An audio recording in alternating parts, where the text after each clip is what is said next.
Good morning. It's Saturday, January 11th. I'm Stephanie Bertini in the Fox 5 newsroom. Thanks for joining us live here on the Fox Local app.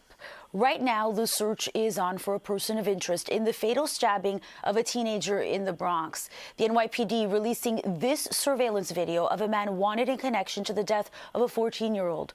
Police say Caleb Rios died after he was found unconscious yesterday morning in Mott Haven. He was stabbed in the chest multiple times. If you have information, you're asked to call the police.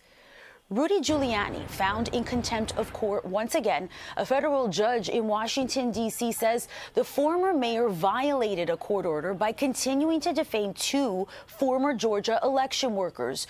Giuliani was ordered to pay those workers $148 million after he was found guilty of defaming them in connection to the 2020 election. All right, checking the forecast now. Many of you waking up to some snow this morning. We expect sunshine today. Tonight, clear and cool. Tomorrow, sunny and cold. The mental health crisis is a major concern across the nation, especially when it comes to young people. In an effort to address the growing problem, dozens of colleges and universities across New Jersey held a summit to help students cope with potential distress in their lives. Fox 5's Richard Giacovis reports. Looking for lunch? Right over here. For college student Evan Papageorge, this day means everything. We do have some instances where a student might be feeling down and they just want to talk, and I'm a friendly face. Evan is a resident assistant at the Stevens Institute of Technology in Hoboken, helping students with everyday needs, including those who may be going through a difficult time in their lives. If someone's having a bad day, I could be the one that can help them get better. And it's people like Evan who can make a difference. To bring awareness to these college students' mental health before the start of the spring semester, hundreds of faculty members from at least 50 colleges and universities across New Jersey are taking part in the second annual New Jersey Higher Education Mental Health Summit. For President and CEO of the Independent Colleges and Universities of New Jersey, Steve Reynolds, it's personal. I've got an 18-year-old daughter that's going to be a freshman in college.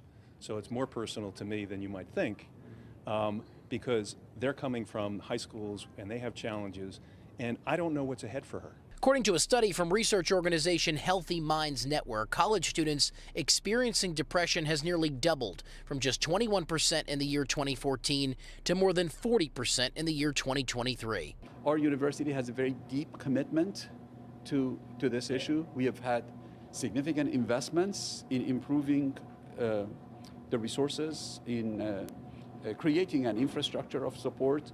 And it's not just the college and university presidents and professors here at this summit. It's anyone who faces a student every day on campus. It could be an admissions counselor, an athletic director or coach, or even the security guard, in the hopes that if they recognize a student going through some type of trauma, they can intervene and potentially save a life.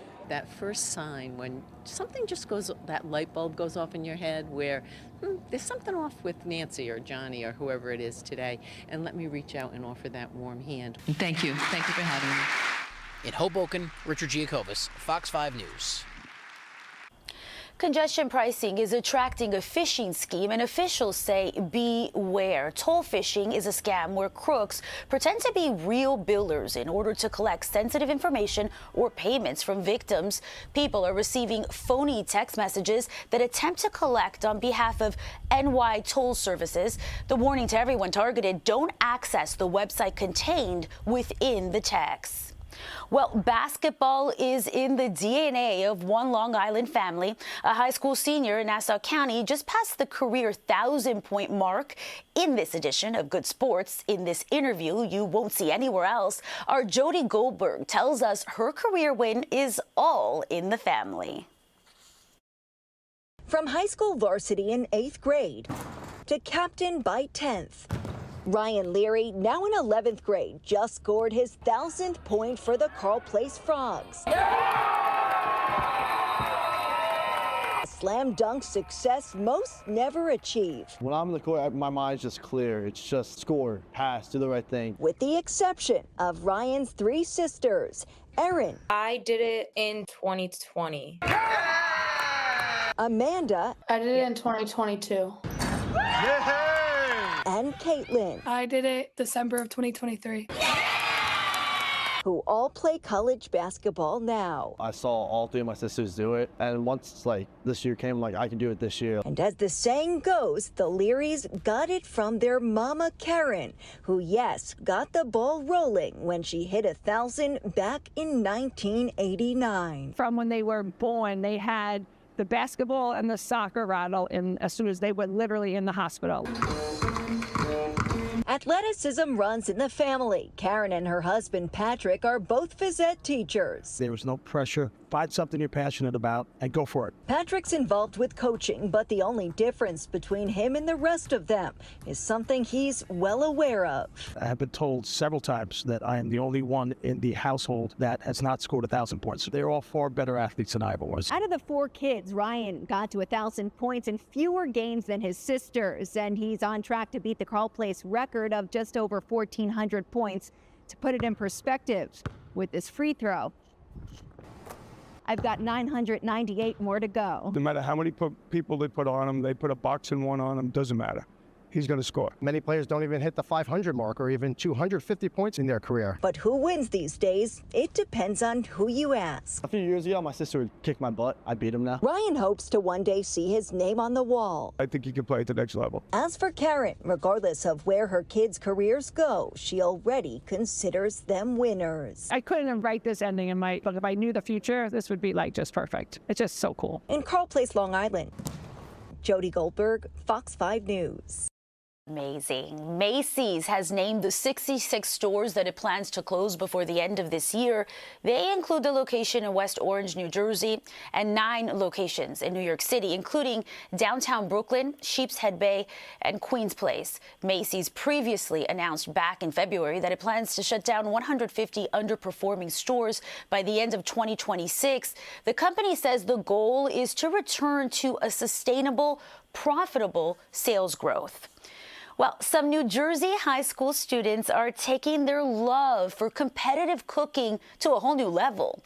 The Culinary Scholars are set to be featured on a new reality show produced by Newark Public Schools, letting the students show off their skills. Here's Fox 5's Jennifer Williams.